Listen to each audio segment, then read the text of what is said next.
こんにちは、赤です。オープニングで見ていただいたこちらのゲーミングチェア、ほとんどの方はまだ見たことがないと思います。カルノックスレジェンドブルーウィッシュグレーエディション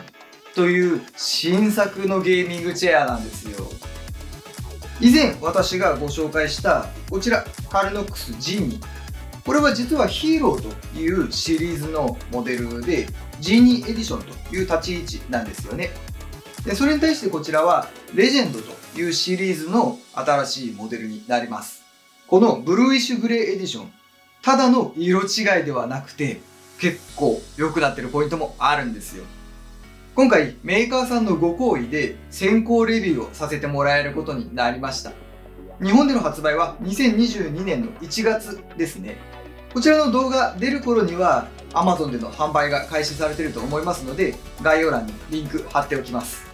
で今日はこのレジェンドブルーウィッシュグレーエディションが、どんなチェアなのか、そしてジーニーとどう違うのか、で今までのレジェンドから変わったポイントは、そんな感じも織り交ぜつつレビューしていきたいと思います。このチャンネルでは私が気になったものや購入したもののスペックを紐解いて皆さんの製品選びの参考になるような動画を作っていきます。よかったらチャンネル登録、高評価お願いします。では行ってみましょう。まず組み立てですね。ゲーミングチェアの組み立てって、そんなに難しくはないです。最初に足を作ります。キャスターを取り付けるんですね。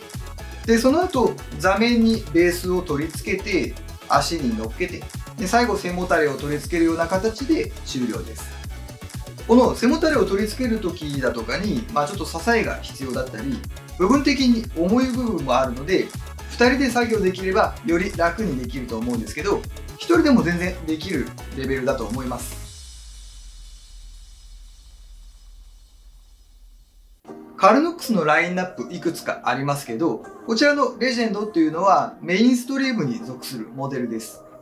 先日のこちらのジーニー、ヒーローという方なんですけど、女性だとかお子さんにもちょうどいいちょっと小柄な方向けのサイズ感ですよということで先日お伝えしました。実際私が座ってもここの膝の裏に余りが出たりとか、ぴったりかちょっと小さいかなというサイズ感です。でそれに比べてこちらのレジェンドの方はもうしっかりと深く腰掛けることができて、すっぽりと覆ってくれるんですよね。大柄な方から、標準体型、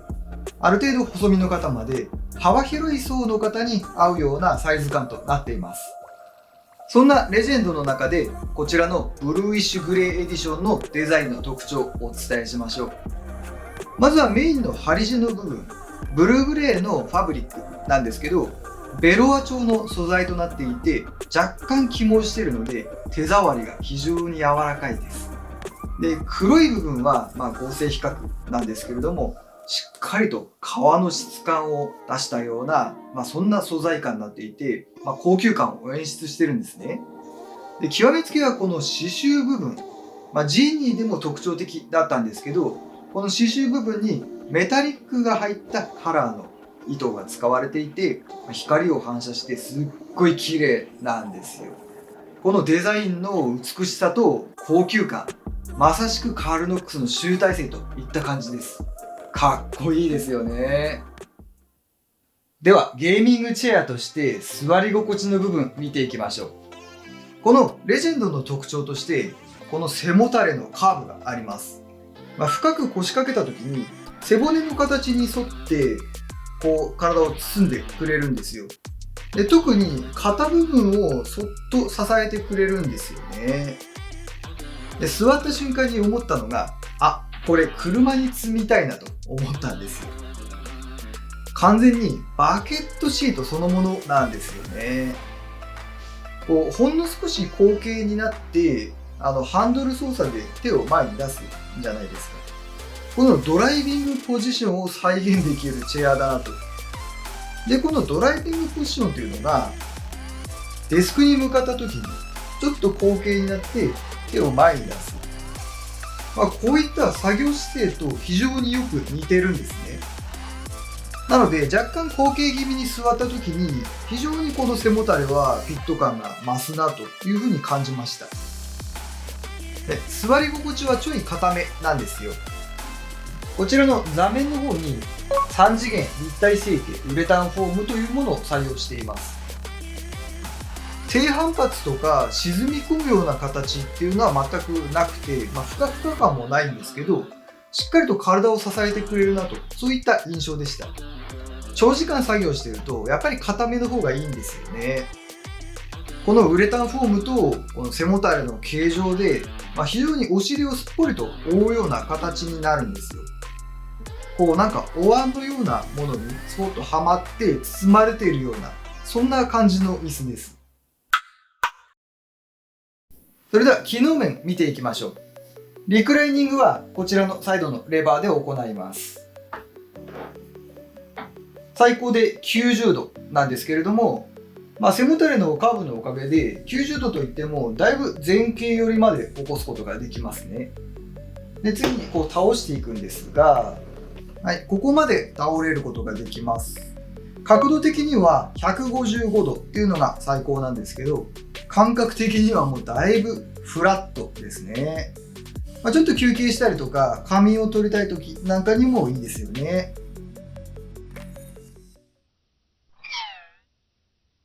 続いてはロッキングですね。昇降レバーなんですけれども、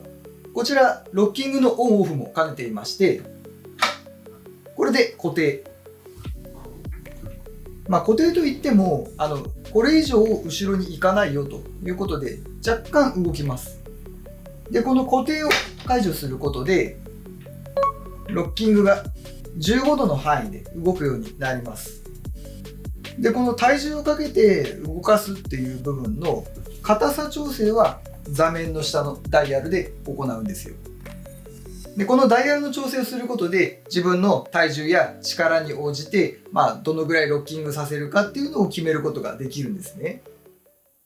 アームレストもいいんですよ。アジャスタブル 4D アームレストというものを採用しています。4D なので4つの動かし方ができるよということなんですけど、まずこの外側のつまみで上下、これで 1D、 内側のボタンを押しながら前後に動かすことができます。これが 2D で、さらにこちらの内側のボタンで左右の幅を変えることができます。これが 3D。 まっすぐを基本として内側、外側、これが 4D ですね。で、この 4D アームレストがすごく合わせやすいんですよ。で、私体の幅があんまりないので、こちらの幅をぐっと狭めて内側に、さらに角度を内側にすることで体の正面にキーボードを置いたとしても自然と肘が乗っかるんですよね。長時間のタイピングなんかだとこの肘を置いてるか置いてないかで疲労度が全然違うので本当にいいです。これ、このブルーイッシュグレーエディションが今までのレジェンドと違う部分としては、まず外からは見えないんですけれど中のフレームが太く強固になりました。で、結構な重量があるのでガスシリンダーの強力なんですよ。ここに頼りなさっていうのが全くなくて、またガスシリンダーのきしみっていうのもないんですよね。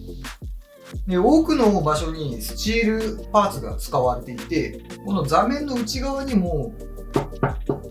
鉄板が入ってるんですよね。で、足もこれ全部鉄製なんですよ。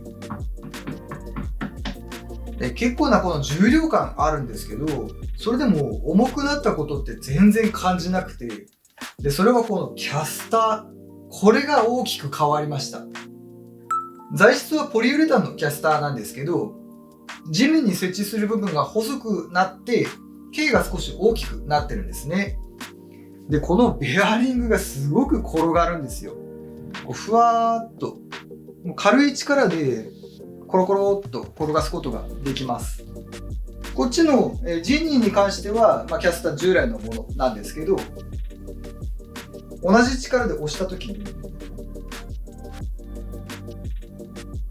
こうやってレジェンドだけがずーっと動きっぱなしになるんですよね。この床への滑りっていうのは全然違うんですね。なので座っている時もこの椅子非常に軽く感じるんですよね。続いては付属品ですね。こちらネックピローとランバーサポートが付属します。で、ランバーサポートはこのゴムベルトでここを通して固定するんですけど、新品だからか、こう、ピュッと間にはまるんですね。で、このネックピローは上からかぶせてもいいですし、ここの穴を使ってここに設置することもできます。で、私、このゲーミングチェアのランバーサポートやネックピローって常に使うものだと思ってたんですが、レジェンドに座ると、必ずしもそうでなくてもいいのかなと。まず、ランバーサポートやネックピローがあった方がいい場合っていうのは、割と前傾姿勢で作業をするときですね。物を描いたり、絵を描いたりする場合だったり、パソコンを使うにしても、ちょっと前のめりになって作業するようなときは、このランバーサポートがあるおかげで、しっかりと腰を支えてくれるんですよ。座り心地の方向性としては、ハーマン・ミラーのアーロンチェアのような考え方になるのかなというふうに思います。これがない方がいいとき、それは最初にお見せした後傾姿勢で使うときですね。もともと体に沿うようなラインになっているので、ちょっと後傾になって手を前に出すような自然なポジションを取ったときに、そういうときはランバーサポートがあるとかえって邪魔になっちゃうんですよ。この時の考え方としては、ハーマン・ミラーのエンボディチェアのような、座り方になるのかなと。このクッションのありなしで前傾と後傾を切り替えるというのが私のおすすめの使い方になります。ここまで見てきて、非常にいい椅子だなと思うんですけど、ちょっと気になる部分もありました。座るときにカチッってなるときがあるんですよ。ふっと体重を抜いて、また背もたれにかかろうとするとカチッとなっちゃう。これが、この音がちょっと気になるかなと。一回座っちゃえば、ロッキングとか、それで鳴るようなことはないんですけど、どこが鳴ってるのかなと思ったら、このロッキングのオンオフのあたり、ここのロックのところからちょっと鳴ってるんですよね。で、ロッキングに負荷をかけるときに、一回体重抜いて、また座り直すと、ちょっとカチッとなっちゃうなと。ここの音は、神経質な方は気にされるかもしれないですね。もう一つ気になる部分としては、このキャスターなんですよね。先ほどもお伝えした通り、このキャスター、軽い力でもいってしまうぐらい、本当に軽く動くんですけど、デスクに向かった時に、気を抜くとちょっと後ろ下がっちゃう時があるんですよ。なので、キャスターの動きを理解して、前に行ったとしても、ちょっと横向きにキャスターをしてあげて、簡易的にロックをかけるようなやり方だとか、